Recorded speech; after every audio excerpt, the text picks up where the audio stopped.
Il y a des gens qui ne peuvent pas venir à l'église, qui restent loin de l'église. Fait qu'ils écoutent ça sur YouTube, la chaîne YouTube, Gloire au Seigneur. Fait qu'on remercie le Seigneur, enfant de Dieu. Et on a commencé cette série d'enseignements qui avait pour titre Jésus avait dit à Pierre, je te donnerai les clés du royaume des cieux. Et c'est vraiment puissant, vraiment grand par de Dieu. Nous savons que Jésus est venu, il a établi son royaume sur la terre. Et Jésus va leur dire, il rajoute ceci, je te donnerai des clés. Il y a des clés dans ce royaume, alléluia, et à travers cette série d'enseignements, nous allons découvrir ensemble ces clés puissantes que nous voulons utiliser, que vous allez pouvoir utiliser, enfants de Dieu, parce qu'il les a données à son peuple, à ses enfants. Alléluia. Nous avons vu, enfants de Dieu, comme introduction, nous avons découvert ensemble que le royaume de Dieu est supérieur en force et en puissance au-dessus du royaume des ténèbres. Amen. Du royaume de la terre, des royaumes de la terre, parce qu'il y a des royaumes sur la terre, mais aussi du royaume des ténèbres. Il est infiniment au-dessus, enfin, de Dieu, du royaume des ténèbres. Alléluia. Et ça, c'est très important. Et nous savons que bientôt, Jésus éliminera et annulera tout aspect du royaume des ténèbres sur la terre.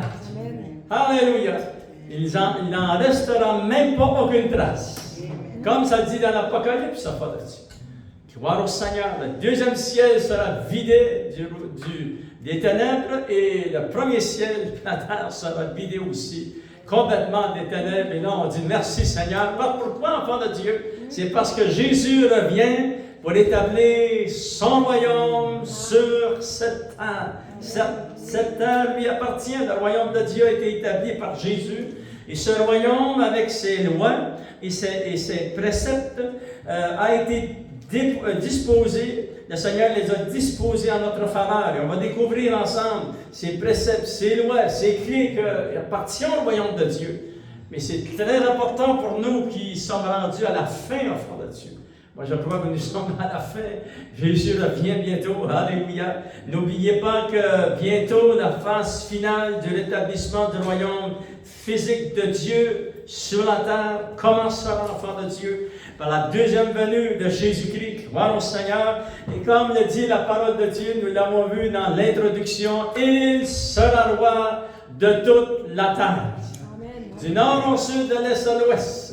Tout ce que vous voyez, on va avoir changé, enfant de Dieu, ce ne serait plus la même planète. Gloire au Seigneur. Et là, on dit merci, Seigneur. Alléluia.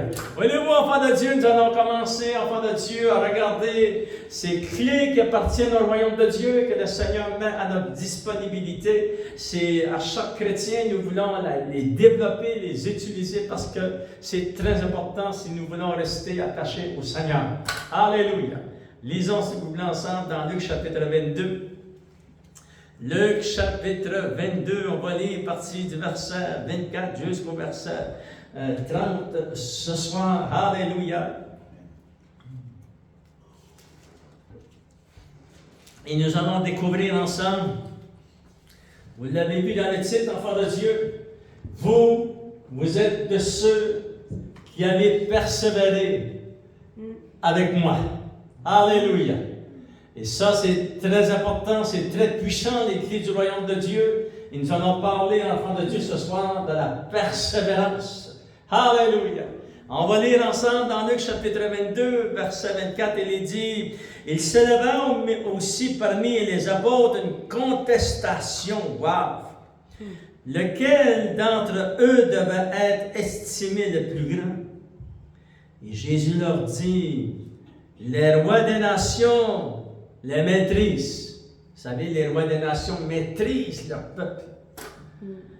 Il dit, et ceux qui les dominent sont appelés bienfaiteurs. Lorsqu'ils dominent leur peuple, les gens ne connaissent pas d'autre chose, puis les appellent des bienfaiteurs. Et Jésus dit ceci, qu'il n'en soit pas de même parmi vous, mais que le plus grand parmi vous soit comme le plus petit, et celui qui gouverne comme celui qui sert. Car quel est le plus grand? Celui qui est à table ou celui qui sert? N'est-ce pas celui qui est à table? Et moi, cependant, vous savez que Jésus était plus grand que les apôtres. plus grand que tous. Il dit, et moi, cependant, je suis venu pour servir. Ça, c'est le plus grand dans le royaume de Dieu. Amen. Alléluia. Et il rajoute au verset 28, enfants de Dieu, vous êtes ceux qui avez persévéré avec moi dans mes épreuves. C'est pourquoi je dispose du royaume en votre faveur, comme mon Père en a disposé en ma faveur, afin que vous mangiez et buviez à ma table dans mon royaume et que vous soyez assis sur des trônes pour juger les 12 tribus d'Israël. Seigneur, oh Dieu, on te demande au nom de Jésus que tu puisses nous révéler les grands principes du royaume de Dieu ce soir. Parce que nous avons été transportés dans ton royaume. Alléluia. Chaque clé de ce royaume sont très puissantes et très importantes pour ton Église. Bénis ton peuple et au nom de Jésus, nous t'avons prié. Amen. Gloire au Seigneur. Le verset 28 dit, et vous, vous êtes de ceux qui avez persévéré avec moi dans mes souffrances. Alléluia. La première clé du royaume de Dieu, enfant de Dieu, c'est la persévérance que le chrétien doit développer. Il doit persévérer jusqu'aux derniers instants. Alléluia. C'est très important, enfant de Dieu. Nous savons que les apôtres avaient compris ce principe puissant. Et sous l'inspiration du Saint-Esprit, lorsqu'il y a eu ce grand réveil dans les Actes des Apôtres, chapitre 2, nous voyons que des gens sont venus au Seigneur et l'apôtre Pierre va leur dire, Actes des Apôtres, chapitre 2, on va lire l'enfant de Dieu pour se placer dans le contexte. Vous savez que Pierre enseignait la parole de Dieu et verset 40, il dit, et par plusieurs autres paroles, il les conjurait, il les exhortait, disant, sauvez-vous de cette génération perverse. Imaginez-vous ce qu'il dirait aujourd'hui. Si c'était pervers à ce temps-là, aujourd'hui, wow, il dirait la même phrase. Sauvez-vous de cette génération perverse. Comment on fait ça, enfant de Dieu? Et ça dit que les gens, 3000 personnes ont accepté le Seigneur.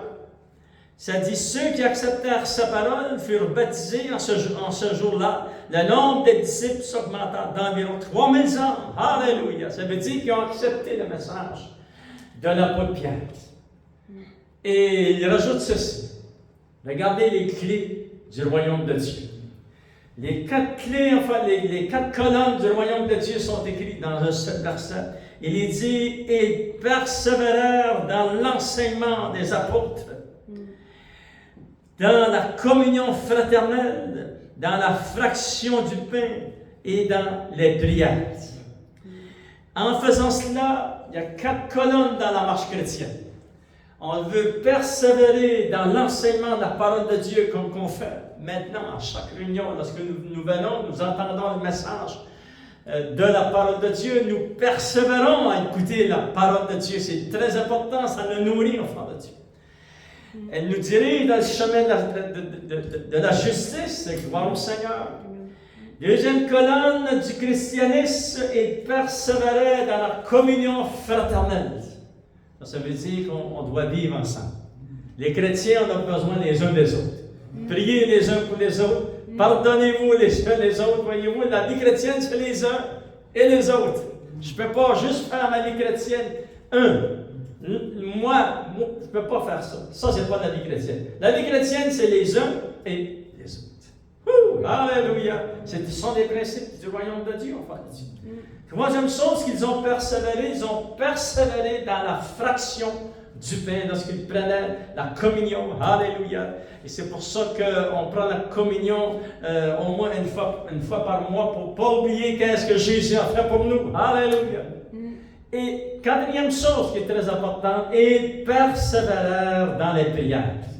Parce que nous savons qu'il y a différentes sortes de prières. Vous avez votre prière personnelle, il y a la prière en groupe à l'église, il y a la prière lorsqu'on fait des appels ici à l'hôtel. Ce sont tous des principes de prière très importants qui appartiennent au royaume de Dieu. Alléluia! Et le résultat de cela, regardez au verset 43, lorsque le chrétien vit ces 4 colonnes dans sa marche chrétienne, et on doit les vivre toute notre vie. On ne peut pas les laisser aller.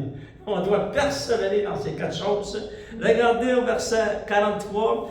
Les résultats, qu'est-ce que cela fait, enfants de Dieu? La crainte s'empara de chacun d'eux.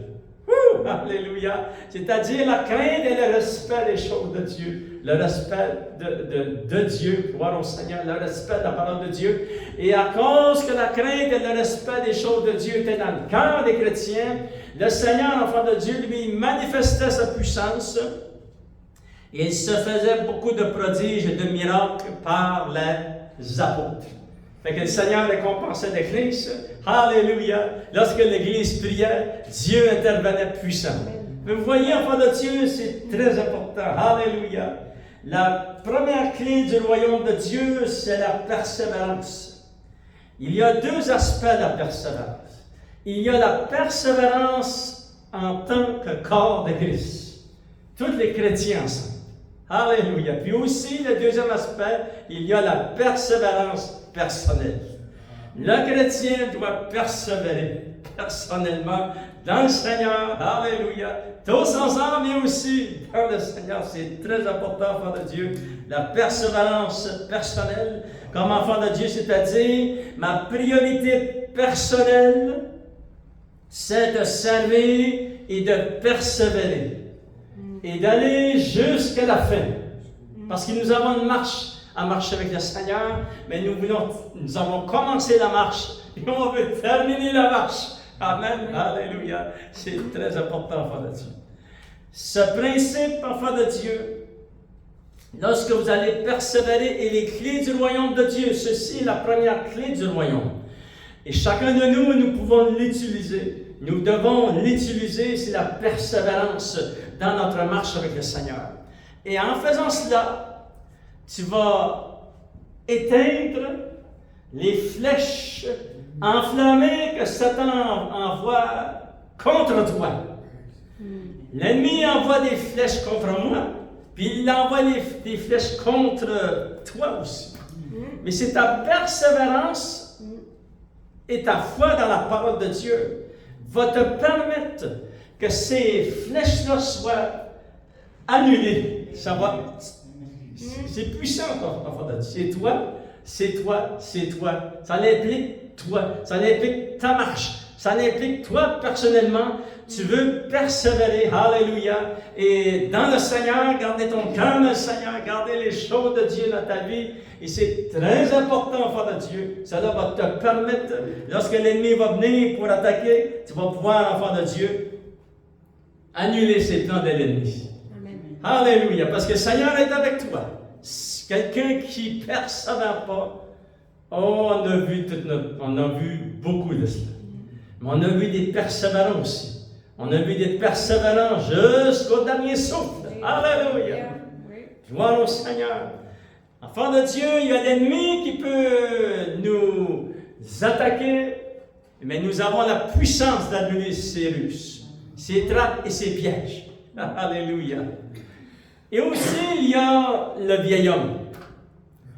Et ça, le vieil homme, chacun de nous, on a l'homme nouveau, puis on a le vieil homme. Et lui, on doit le garder sous contrôle. Parce que si on ne garde pas sous contrôle avec toute la technologie que nous avons dans nos mains aujourd'hui, on doit contrôler cela, enfant de Dieu. Pour pas que ça nous éloigne de Dieu. Amen. Contrôler qu'est-ce qu'on regarde, contrôler qu'est-ce qu'on voit, parce que ça peut activer les plans du vieil homme. Puis lui, il a des plans là. Moi, je me dis là, enfant de Dieu, prenez une concordance, puis sortez le verset seulement dans le Nouveau Testament qui parle des péchés de la chair. Puis, si quelqu'un met en marche tous les péchés de la chair qu'il y a dans la Bible, bien pour moi, dans une semaine, il est mort. Il ne peut pas vivre. C'est impossible. Le vieil homme va l'amener à terre. Voyez-vous, c'est très fort. Mais nous avons la puissance. Alléluia. Regardez, enfants de Dieu, dans Éphésiens chapitre 4. Le Seigneur est bon pour nous. Le Seigneur nous donne vraiment des lois puissantes du royaume de Dieu. Le Seigneur nous rend plus que vainqueurs Mais nous voulons utiliser ce que le Seigneur a mis à notre disponibilité. Éphésiens chapitre 4, verset 17, ça dit « Voici donc ce que je dis et ce que je déclare dans le Seigneur. C'est que vous ne devez plus marcher comme les païens. » Comment marchent les païens? Ils marchent selon la vanité de leurs pensées. Imaginez-vous, la vanité de leurs pensées.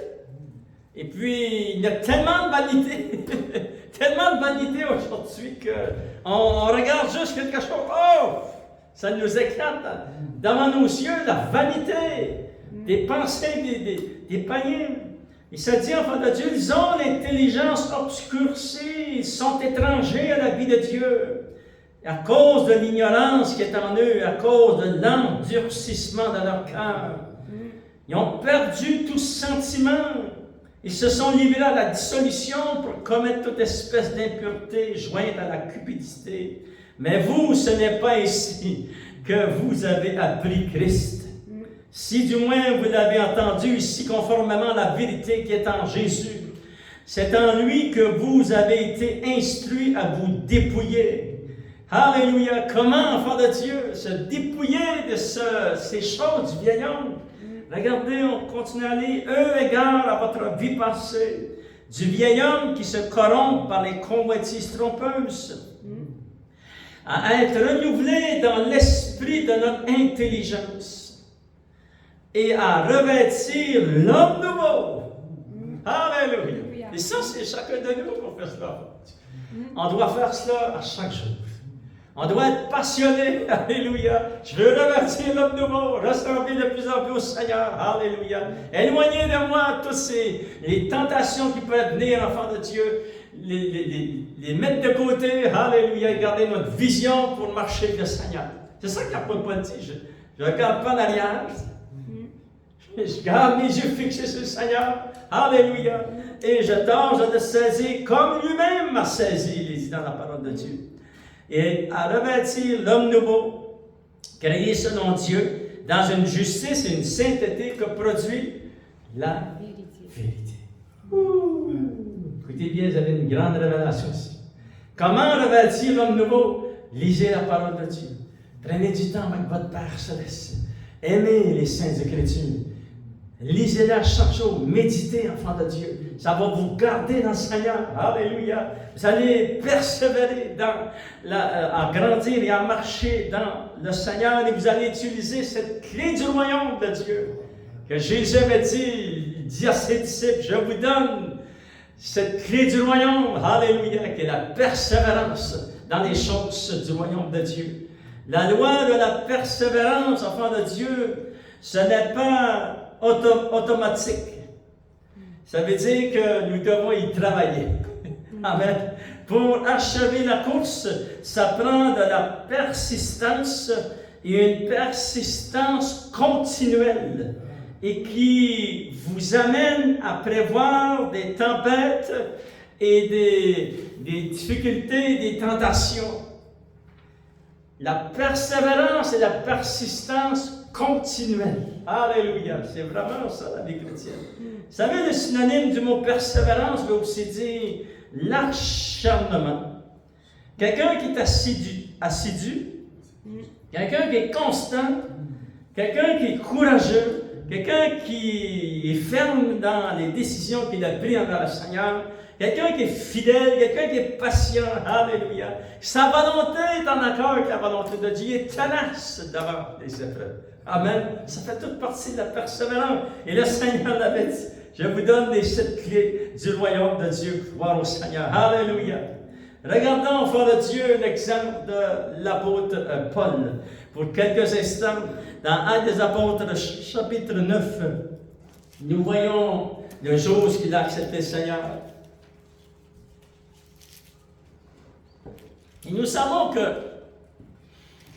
l'apôtre Paul, c'est vraiment aussi, enfant de Dieu, un grand témoignage. Il est un exemple exemplaire pour nous. Il a passé à travers des tempêtes que je ne pense pas que d'autres êtres humains ont passé. Mais lui, il est appelé à écrire. Il a écrit sous l'inspiration du Saint-Esprit 13 épîtres. C'est beaucoup, ça, enfant de Dieu.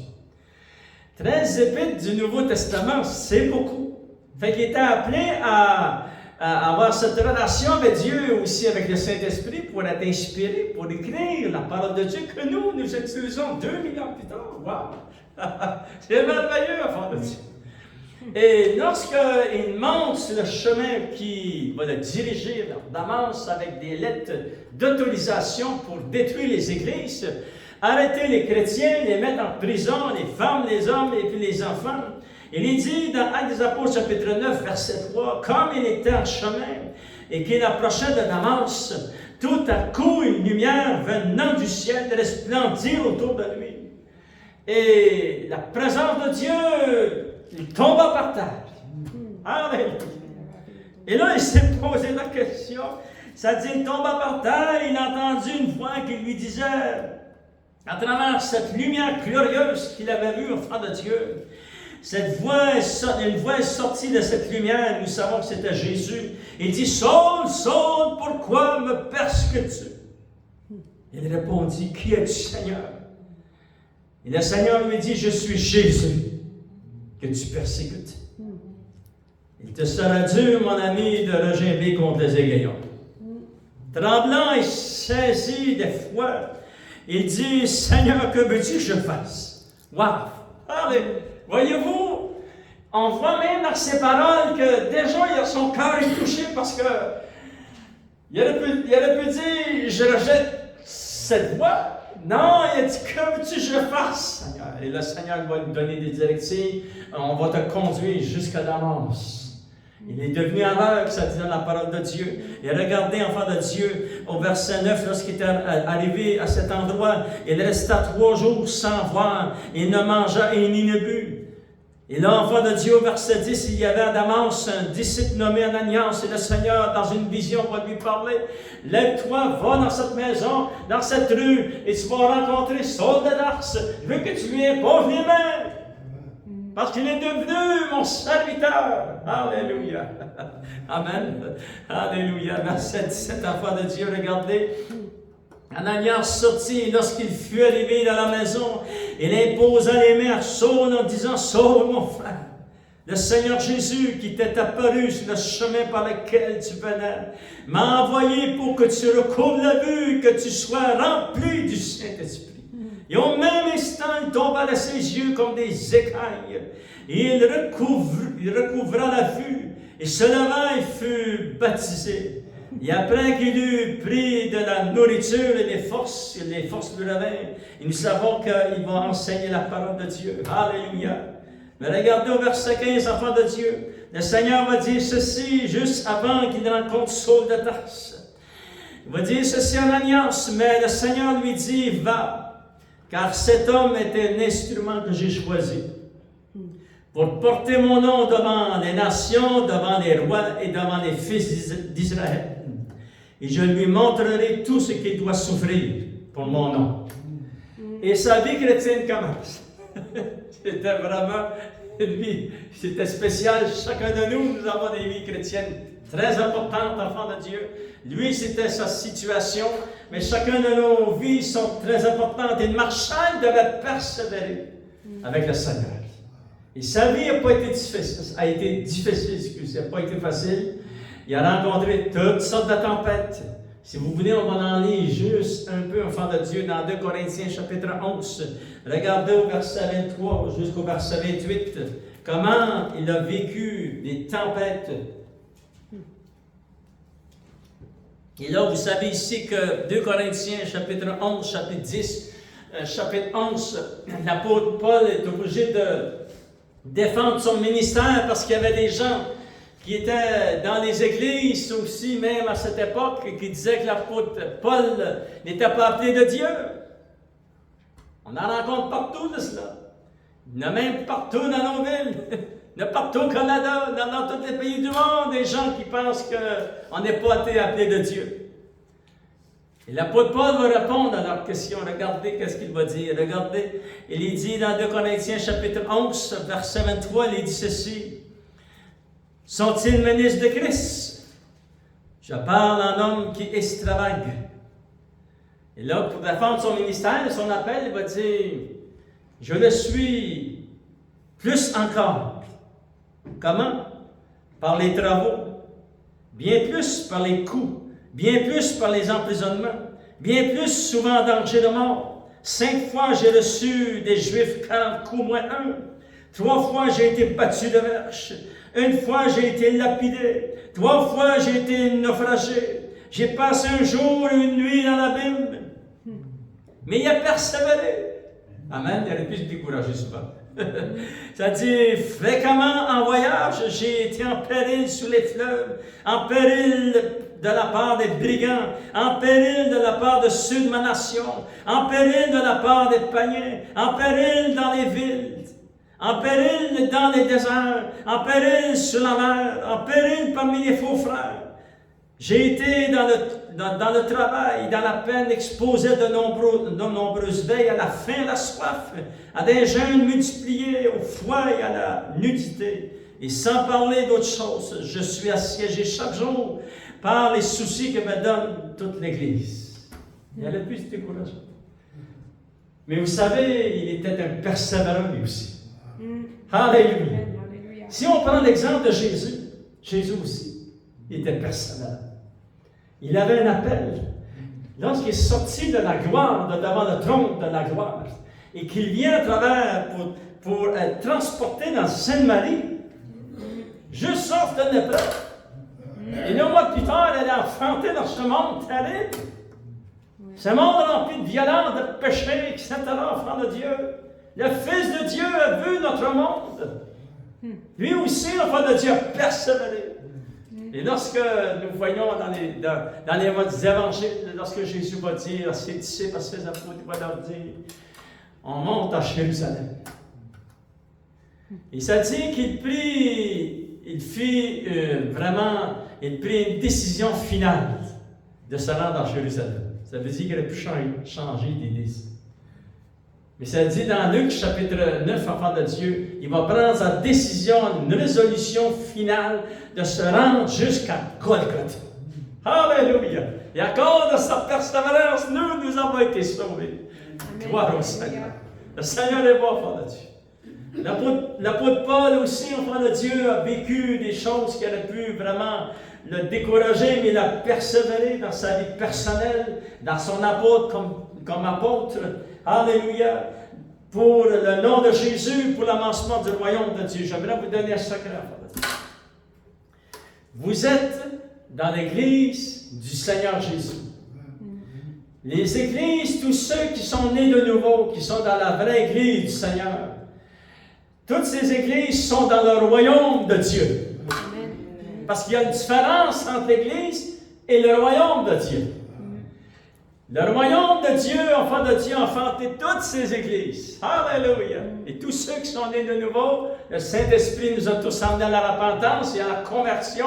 Il est venu, a fait de nous le temple du Saint-Esprit. C'est un miracle extraordinaire. Alléluia! L'apôtre Paul a vécu la même chose. Il a donné sa vie pour le nom de Jésus et pour le nom du royaume de Dieu. Et c'est la même chose que nous faisons, enfant de Dieu. Nous persévérons à cause du nom de Jésus et à cause du royaume de Dieu. Vous savez, enfants de Dieu, il y a beaucoup de résultats. Nous allons en voir 2 en terminant, enfants de Dieu. Lorsque nous persévérons, regardons l'exemple de l'apôtre Paul dans 2 Timothée. Il va écrire l'un de ces grands, vraiment enfants de Dieu, ces grands résultats, qui a gardé la foi, qui a persévéré malgré les tempêtes.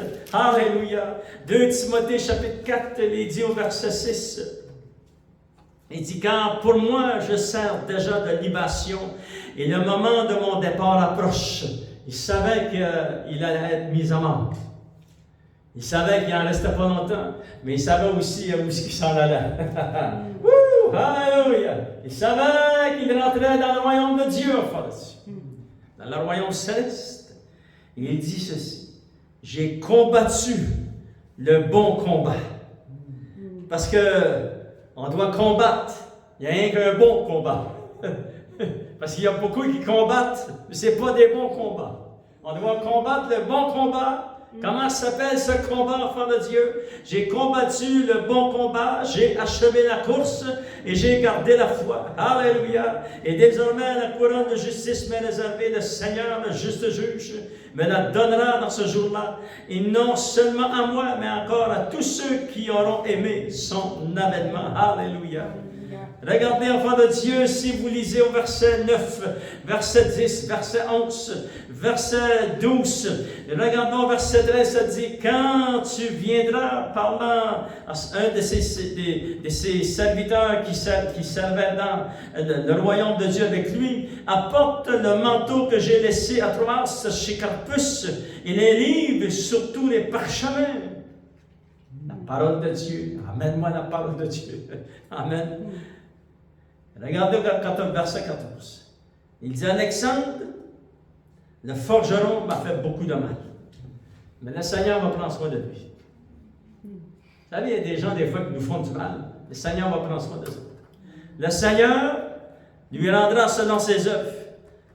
Il dit à son serviteur, il dit, garde-toi aussi de lui, car il s'est fortement opposé à nos paroles. Et ces paroles-là, c'était la parole de Dieu. Dans ma première défense, personne ne m'a assisté, mais tous m'ont abandonné, que cela ne leur soit point imputé. C'est le Seigneur qui m'a assisté et qui m'a fortifié afin que la prédication fût accomplie par moi et que tous les païens l'entendissent. Et j'ai été délivré de la gueule du lion. Le Seigneur me délivrera de toute œuvre mauvaise et il me sauvera pour me faire entrer dans son royaume céleste.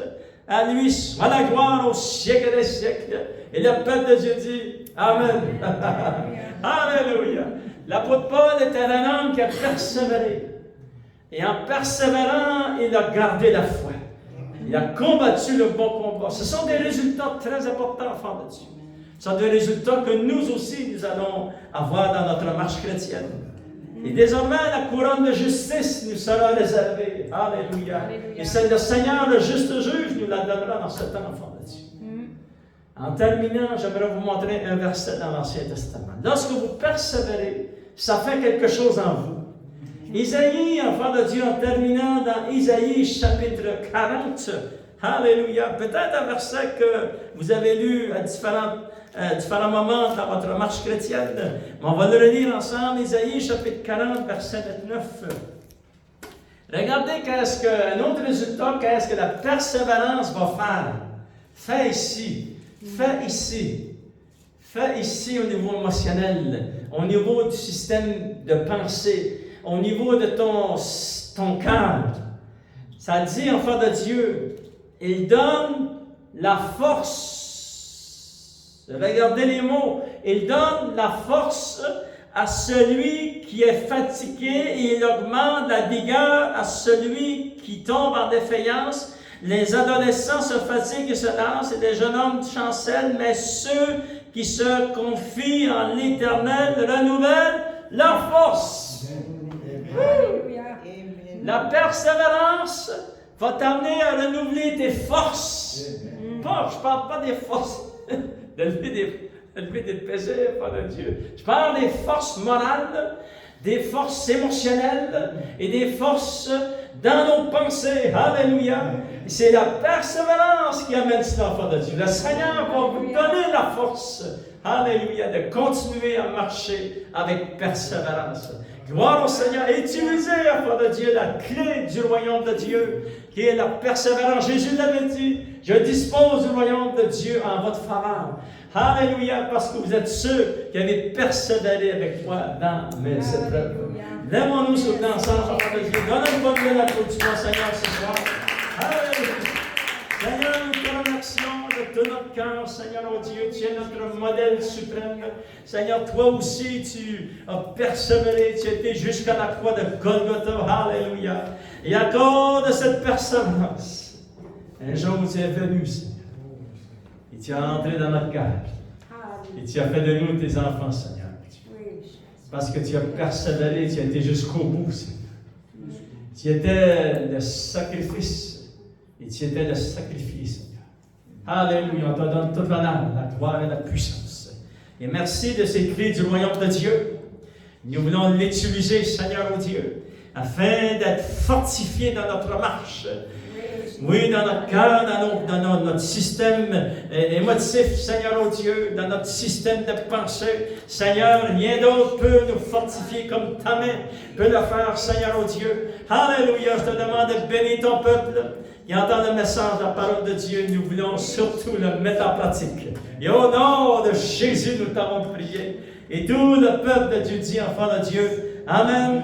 À lui soit la gloire, l'honneur et la puissance. Gloire au Seigneur. Alléluia.